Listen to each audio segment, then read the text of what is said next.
마가복음 10번째 시간입니다. 죄인을 부르러 오신 예수님. 인류 역사 속에서 가장 지혜로운 사람들은 도대체 인간의 고통의 원인이 무엇이냐, 그리고 고통의 문제를 해결하고 행복하게 사는 비결이 무엇인가, 그렇게 해서 내린 결론 가운데 하나가 인간의 고통의 원인은 환경에 있다, 이렇게 얘기를 했어요. 예를 들면 가난, 질병, 파괴된 인간관계, 이런 것들로 인해서 인간은 악과 고통에 시달리게 된다 생각하고 있어요. 그러니까 모든 것이 다 환경, 그런 것들로 인해서 고통도 오고 행복을 다 빼앗아간다. 물론 틀린 말은 아닙니다. 환경이 좋고 또 평안하고 행복한 그런 환경이라면 그 속에서 행복을 얻는 건 당연한 겁니다. 그러나 성경은 인간의 불행의 근극적인 뿌리, 인간 불행의 근본적인 원인은 죄에 있다 선언합니다. 그러니까 성경이 말하는 죄는 하나님 명령을 거역하고 하나님 법에 순종하지 않는 겁니다. 현대인들은 죄에 대하여 두 가지 반응을 나타냅니다. 먼저는 죄인처럼 안 보이려고 자기를 위장하는 겁니다. 선행하려고 노력한다든지 다른 사람보다 자신을 인격적으로 품위 있게 고상하게 드러내려고 합니다. 다른 반응은 죄에 대하여 이야기하면 싫어합니다. 교회에서 죄 이야기하면 불편해하고 거부감을 일으킵니다. 교회 나오면 맨날 듣는 그 죄 이야기 싫어요. 여러분들도 싫습니까? 죄 이야기하고 우리가 죄인이다 그런 얘기 자꾸 하면 듣기 싫죠? 그러니까 모든 거, 이거는 하나님 자녀뿐만 아니라 모든 사람이 이 죄 문제를 이야기한다는 건 다 싫어합니다. 또는 죄 문제 해결하는 것은 예수 그리스도 십자가밖에 없는데 그 십자가 앞에 나아가기를 거부하고 자신의 죄를 상처라는 것으로 묘사합니다.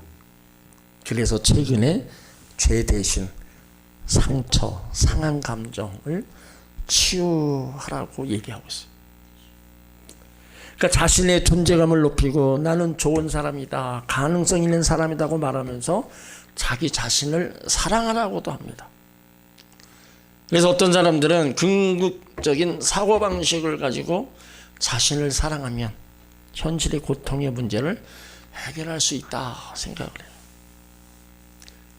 그런데 성경은요, 어디를 찾아봐도 자기 자신을 사랑하라는 말씀이 없어요.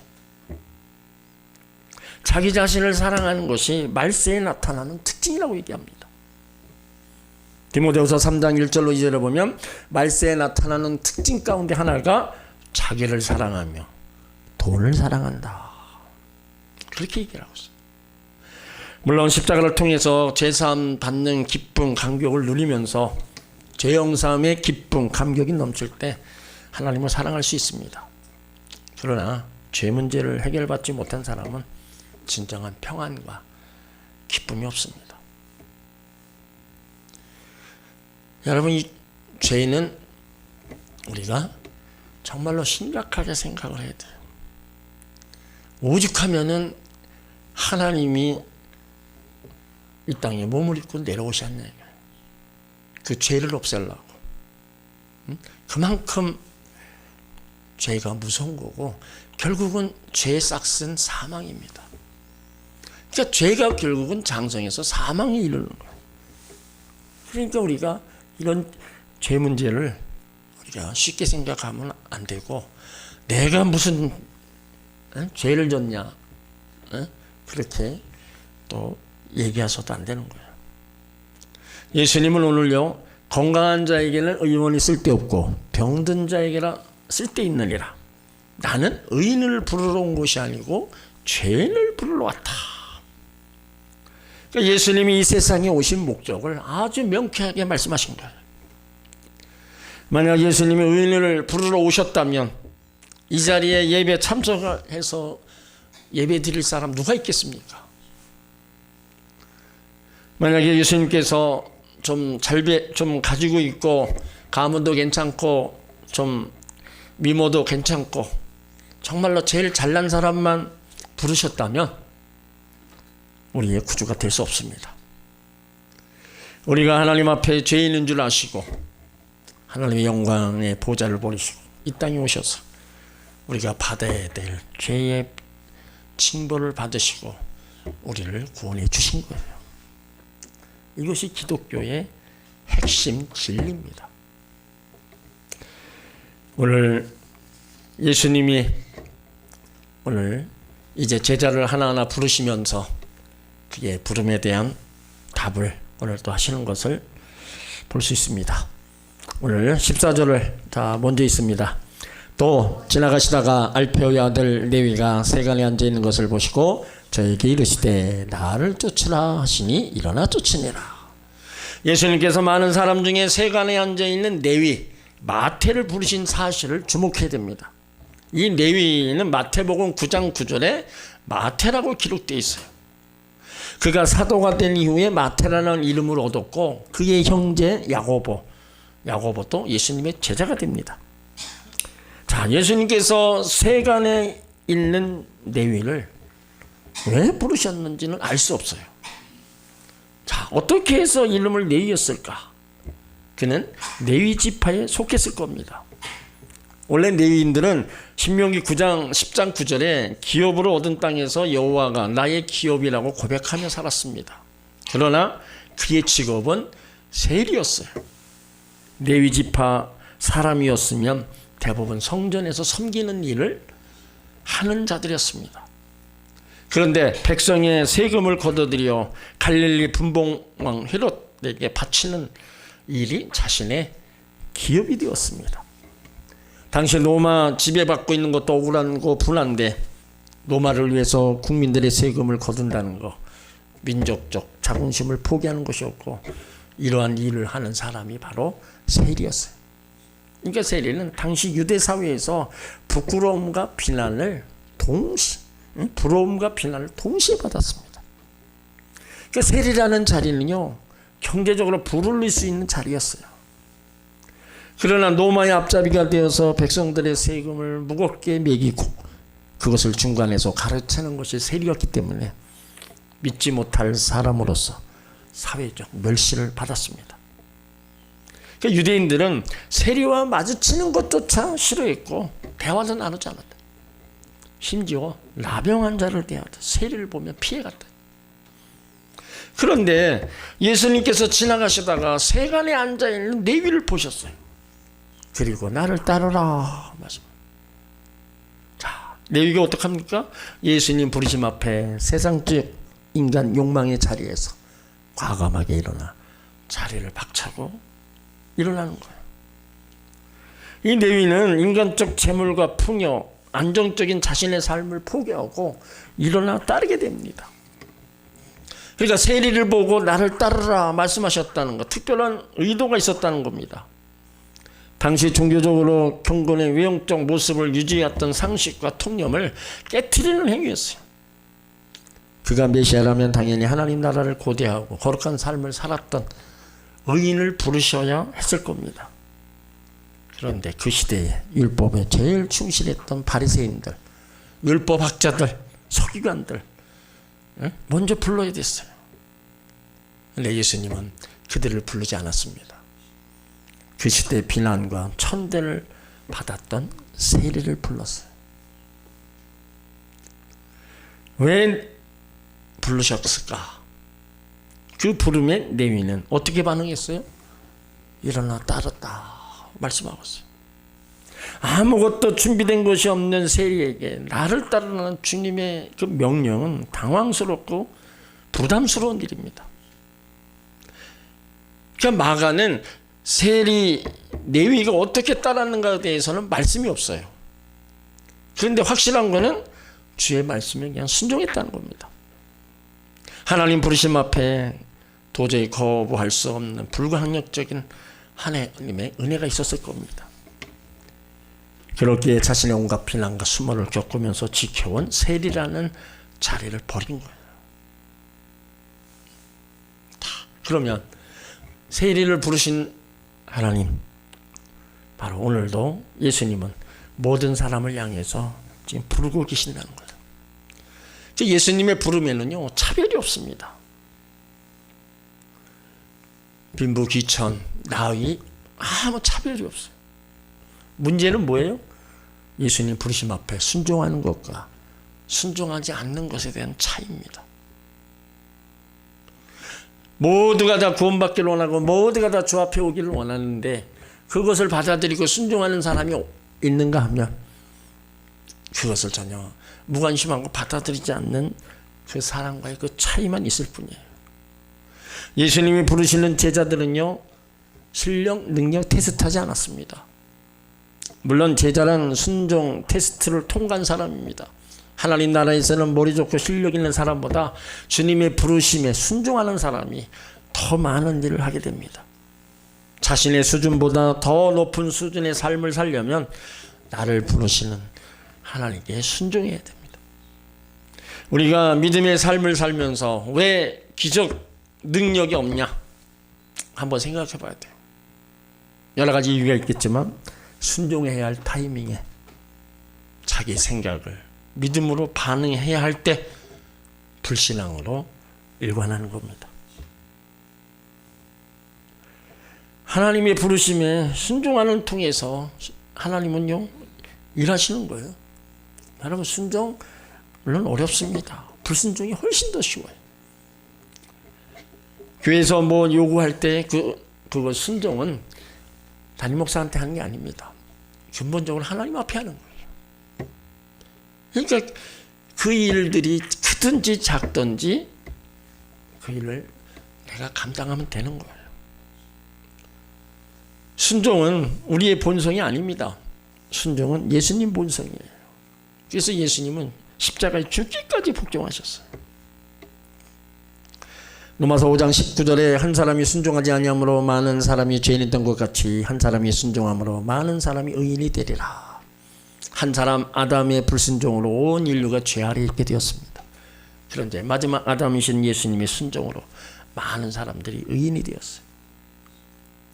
우리는 이 말씀을 통해서 무엇을 깨닫습니까?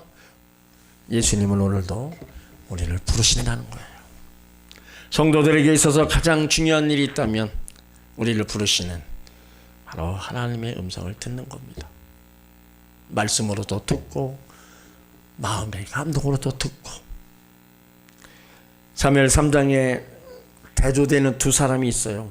엘리 제사장과 어린 사무엘입니다. 어린 사무엘은 자신을 부르신 하나님의 음성을 듣지 못하고 엘리 제사장에 가서 스승님 부르셨습니까?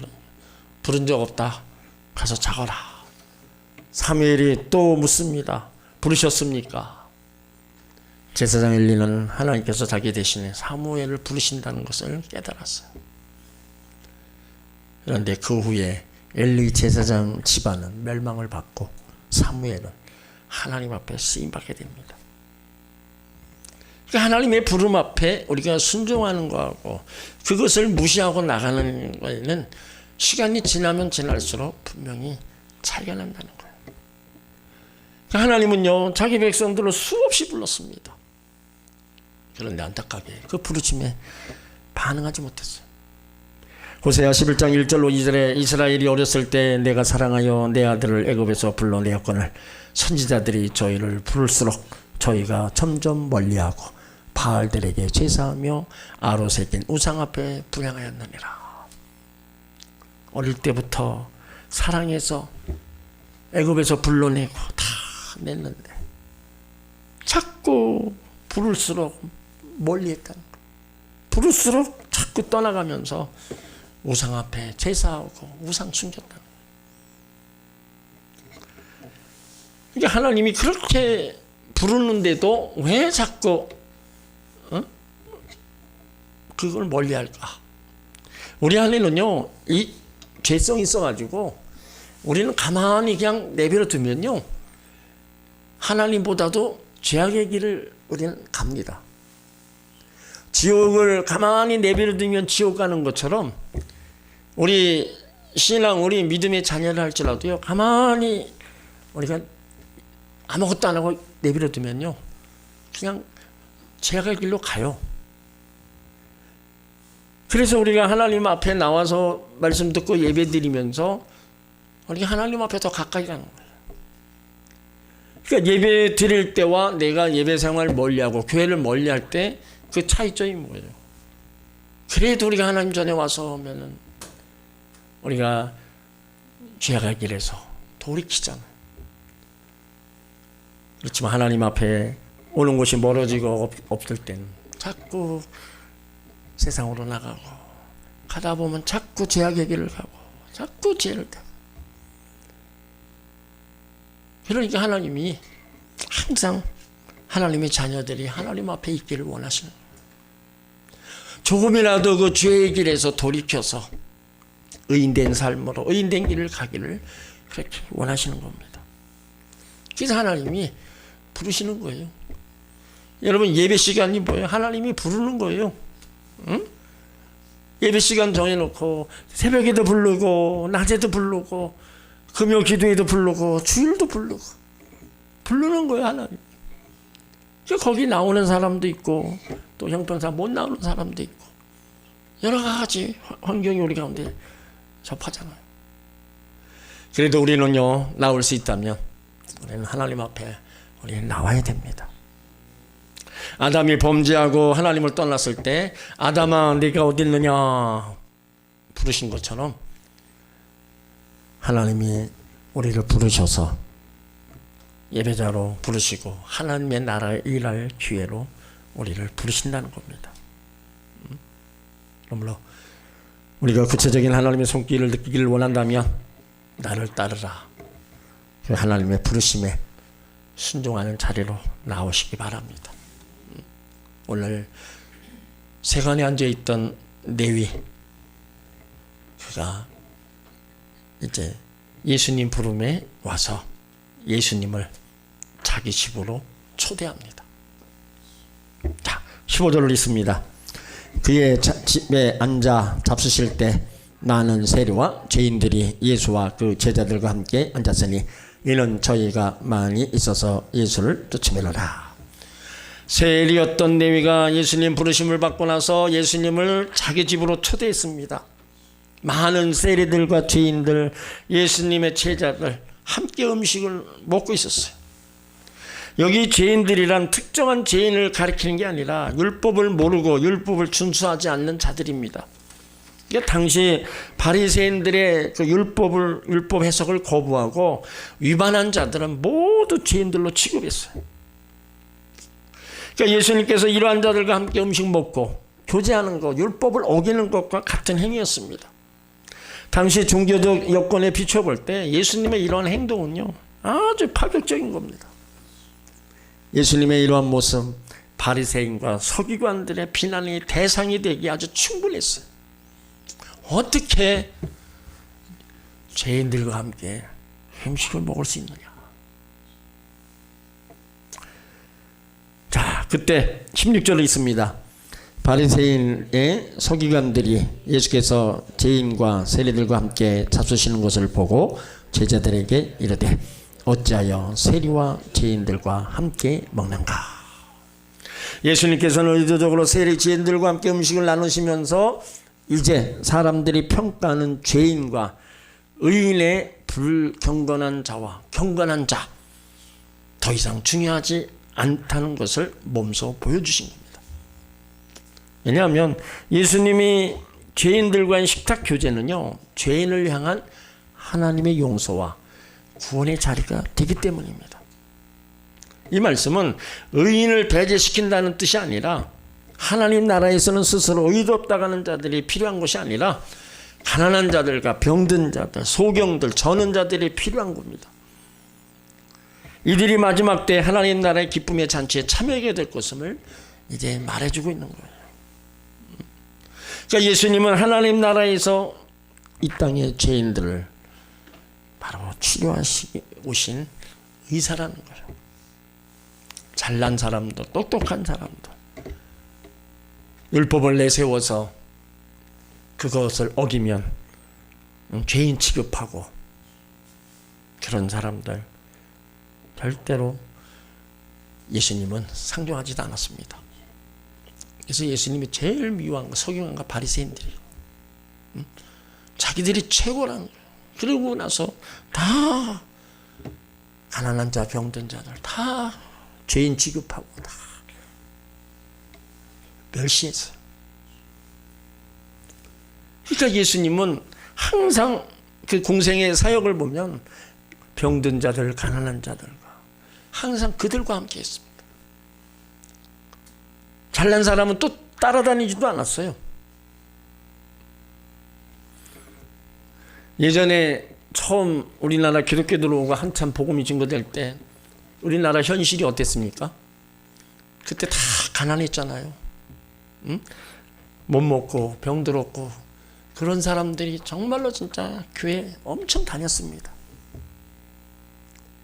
그러니까 좀 부자 있고 있는 사람들은 교회 다닐 의미를 찾지를 못했어요. 근데 그거는 지금도 마찬가지입니다.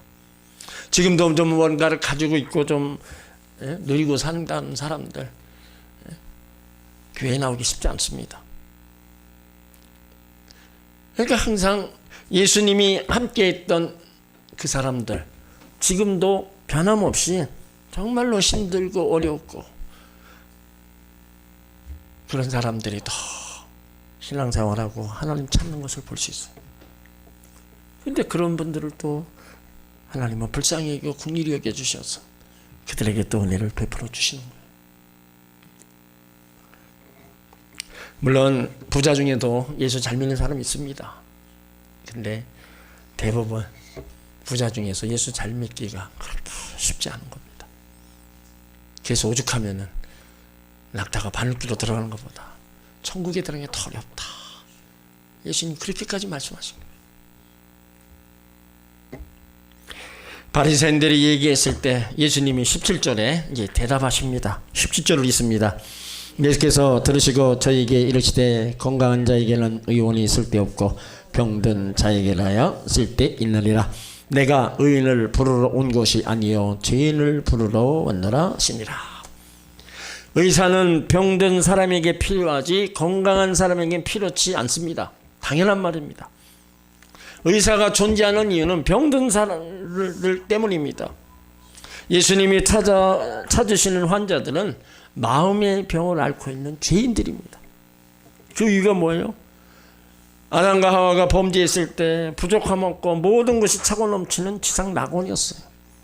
응? 에덴 동산은요 정말로 지상 낙원이었어요. 선악과 먹지 말라는 하나님의 불순종했을 때 이제 에덴은 하나님 떠나는 경멸의 자리로 바뀌게 됩니다.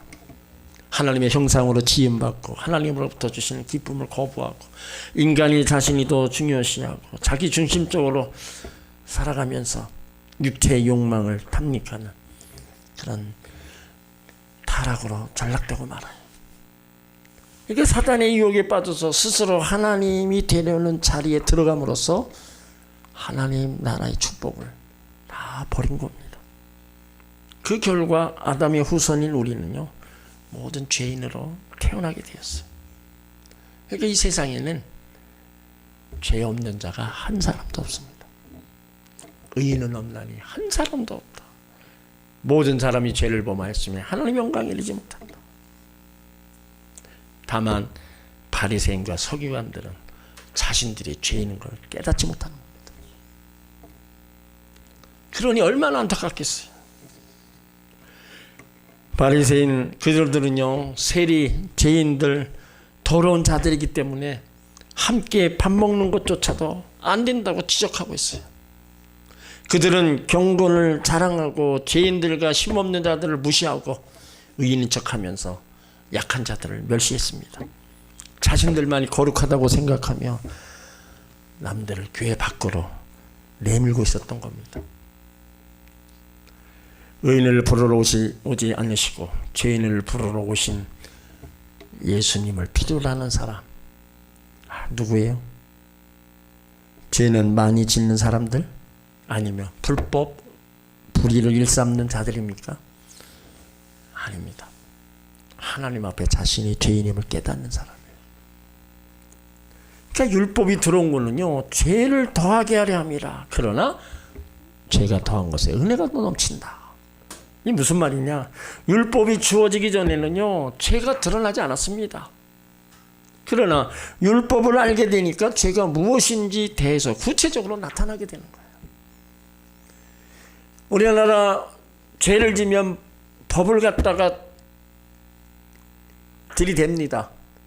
그래서 이 법에 근거해서 당신은 어떤 죄를 저질렀다고 딱 판결을 내리지, 그 법이 없으면 죄가 뭔지를 알 수가 없는 거예요. 마찬가지로 율법이 주어지기 전에는요, 죄가 드러나지 않았어요. 율법을 알게 되니까 죄가 무엇인지에 대해서 구체적으로 나타나게 된 겁니다. 예수 안 믿었으면 죄라고 생각 안 했을 텐데 예수 믿고 은혜 받고 나니까 죄가 무엇인지를 알게 되었어요. 죄가 더한 것에 은혜가 더 넘쳤다. 이 말은 죄를 지으면 은혜를 많이 베푸신다는 게 아니라 자신이 죄인임을 깊이 깨달을수록 하나님의 은혜가 더 넘치게 된단다. 나 같은 죄인도 하나님이 용서해 주시는구나. 응? 자신이 죄인임을 더 깨달을수록 하나님의 은혜가 넘친다는 거예요. 자동가 405장 나 같은 죄인 살리신 이 존 뉴턴, 그는요 과거에 선장이었어요. 그것도 노예 선장. 사람을 잡아다가 파는 그런 바로 악질적인 죄를 지었습니다. 사람을 사서 팔아먹는 자였어요. 그런데 하나님 은혜를 받고 나중에 성공한 목회자가 됩니다. 구원받고 난 뒤 가장 놀라운 것은 나 같은 사람도 구원해 주신단 말인가. 그래서 그 놀라운 은혜, 어떻게 나 같은 자도 구원을 얻을 수 있는가. 도저히 구원받을 자격 없는데 하나님의 은혜로 구원받았다고 절실히 깨달았어요. 우리도 크고 작은 죄, 우리도 없다 말 못합니다. 죄는요 아무리 작아도 죄고 그 죄의 싹은 사망이고 죄값은 지옥 가는 거예요. 그렇기 때문에 우리가 나 같은 사람도 구원함을 얻었다. 그 놀라운 은혜 우리가 고백하지 않을 수 없는 겁니다. 여러분에게 정말 예수님이 필요하십니까? 예수님은 여러분이 누구십니까? 우리의 영원한 구세주 예수 그리스도, 우리의 병든 영혼을 치료하시는 영혼의 의사입니다. 이 자리에 잘난 사람, 똑똑한 사람, 안전한 사람이 나오는 곳이 아닙니다. 오늘도 하나님 은혜가 필요하고 예수 그리스도의 십자가 보혈이 아니면 내 영혼이 죄를 깨끗이 씻을 수 없다고 믿음으로 고백할 때 예수님 앞에 나오는 거예요. 그때 예수님은 누구도 차별하지 않으시고 다 맞이해 주십니다. 죄를 부르러 오신 예수님 앞에는 의인이 필요로 하지 않습니다. 오직 자신이 자신의 죄를 내려놓고 바로 주님만을 붙드는 자만이 필요한 거예요. 의인을 부르러 왔다면 우리는 주 앞에 설 자 아무도 없어요. 죄인을 부르러 왔다. 우리가 죄인이었기에 주님은 우리를 부르러 오신 거예요. 우리는 그 부름에 순종하고 주 앞에 온 겁니다. 세간에 앉아있는 레위를 나를 쫓으라 했을 때 그가 아무 변명도 없이 예수님을 쫓아간 것처럼 누군가를 통해서 주님 앞에 우리를 불렀을 때 우리도 순종하고 나왔기 때문에 주 앞에 의롭다함을 얻은 바로 의인이 된 겁니다. 이게 지금은 용서받은 의인입니다. 죄는 있는데 그래도 예수님 은혜로, 하나님 은혜로 죄를 용서받고 의인된 자들이라는 거예요. 그러니까 의인된 우리들이 우리가 자꾸 죄의 길에서 우리는 자꾸 떠나야 돼요. 죄악의 길에서 멀리하고 의인된 삶으로, 빛된 삶으로 살아가기를 우리는 힘쓰고 애써야 된다는 겁니다. 나 같은 죄인도 불러주신 우리 주의 은혜에 감사하면서 우리는 부르심에 우리는 순종하고, 또 부름에 우리에게 맡겨주신 그 자그마한 일이라도 우리가 잘 감당해 나갈 때 우리는 나를 불러주신 그 하나님의 은혜에 우리가 보답하는 겁니다. 그 은혜에 감사하면서 우리가 또 주어진 일을 잘 감당해 나가시길 바랍니다. 그러면 부름에 합당한 우리들, 부르심에 대해서 하나님은 후회하지 않으실 겁니다. 하나님의 부르심에는 후회가 없다 그랬어요. 그러니까 하나님이 후회하지 않으시도록 우리가 잘 신앙생활하고 하나님 잘 섬기고 주신 직분 잘 감당해 나가시기 바랍니다.